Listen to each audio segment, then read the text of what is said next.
sexto ano de Geografia. Hoje iremos continuar no nosso oitavo capítulo. Iremos para a página 74 com o tema A erosão eólica glacial dos seres vivos. A erosão realizada pela ação dos ventos recebe o nome de erosão eólica, carregando tudo o que consegue deslocar em sua trajetória. O vento modela a superfície terrestre.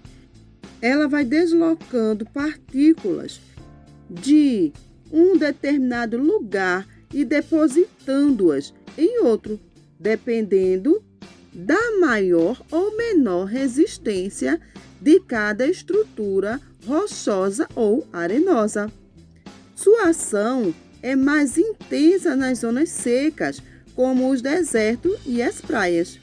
Quando as partículas de areia são arremessadas violentamente e colidem contra outras rochas, lentamente o vento vai esculpindo e acaba escavando num trabalho chamado corrosão. O gelo é um agente erosivo cuja ação sobre o relevo é denominado erosão glacial. É própria de zonas frias e de alta montanha, onde se formam grandes depósitos de gelo que se deslocam muito lentamente, carregando consigo boa parte das rochas da superfície, gerando sérios desgastes. Porém, embora seu poder de destruição aumente quando grandes fragmentos de rocha são transportados e passam a funcionar como uma lixa sobre o solo, ele não é tão intenso em rochas muito resistentes. Os seres vivos também intervêm no processo erosivo. A vegetação diminui a erosão dos solos graças às suas raízes, porém podem romper as rochas onde há pouco solo. As atividades dos seres humanos é um agente que modifica o relevo de maneira notável através da agropecuária, de indústrias, construção de túneis, vias de comunicação, minas a céu aberto, entre outros. Processo denominado de erosão antrópica.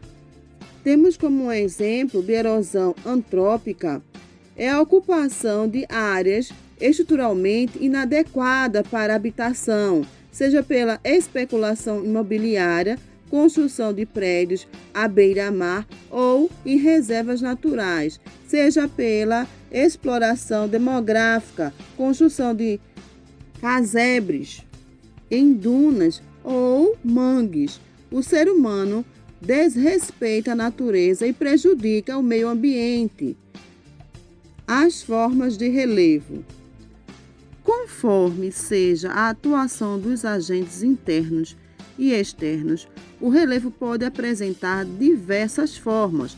Pode ser constituído de lugares mais altos, outros mais baixos, terras planas, terrenos acidentados que modelam a superfície terrestre.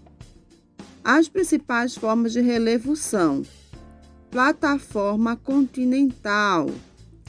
É uma forma de relevo submarino ligeiramente inclinado, sendo basicamente uma extensão do continente. Ele atinge até cerca de 200 metros de profundidade a partir do nível do mar.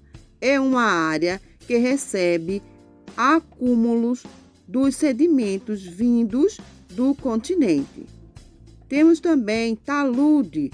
É outra forma de relevo submarino que se encontra logo após o fim da plataforma continental.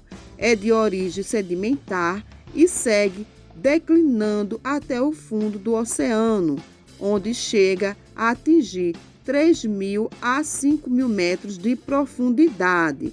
Frequentemente encontramos restos de seres marinhos, argila e vulcões que dão origem a ilhas oceânicas. Temos também as montanhas como principais formas de relevo, que são as maiores elevações da superfície terrestre, localizada próximo a uma das outras. Na maioria das vezes, são originadas pelo choque de duas placas tectônicas que formam dobramento e falhamento da crosta ou por uma intensa atividade vulcânica de determinado território.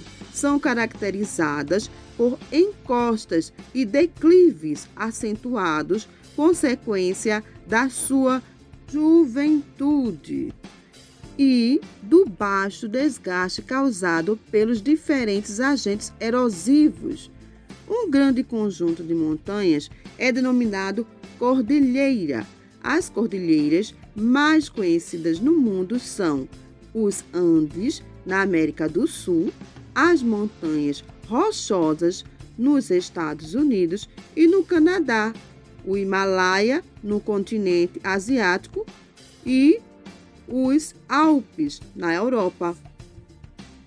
Os planaltos são superfícies irregulares, também é uma forma de relevo, chamados de platôs, formados por terrenos elevados e planos de altitude acima de 300 metros, onde predomina o desgaste erosivo.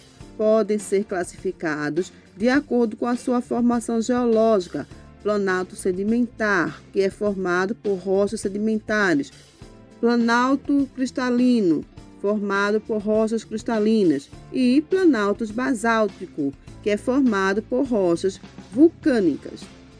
Temos também como forma de relevo as serras, que são superfícies alongadas com topos irregulares, muitas vezes isolados, geralmente formam um conjunto de montanhas antigas que sofreram desgaste pelos agentes das intempéries ao longo do tempo e mais tarde falhadas.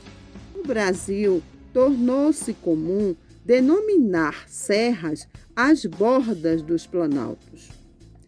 As planícies são superfícies planas que têm no máximo 100 metros de altitude, nas quais os processos de deposição superam os de desgaste. São formadas por processos de sedimentação de rios, mares e lagos e geralmente classificadas de acordo com o agente responsável por sua formação, como, por exemplo, planície costeira ou marinha, mar, planície fluvial, rio e planície glacial, o gelo. Temos também, como forma de relevo, o chamado depressões, que são áreas mais ou menos planas e baixas em relação ao relevo que a circunda devido ao prolongamento ou processo de desgaste ou ainda aprofundamentos provocados por falhamentos. Sua altitude varia de 100 a 500 metros. São classificadas como relativas e absolutas. As depressões relativas situam-se acima do nível do mar, mais abaixo das regiões vizinhas. As depressões absolutas encontram-se situadas abaixo do nível do mar. Caros alunos, por hoje é só. Façam as atividades das páginas 83 a 84. Bons estudos para todos e até a próxima aula.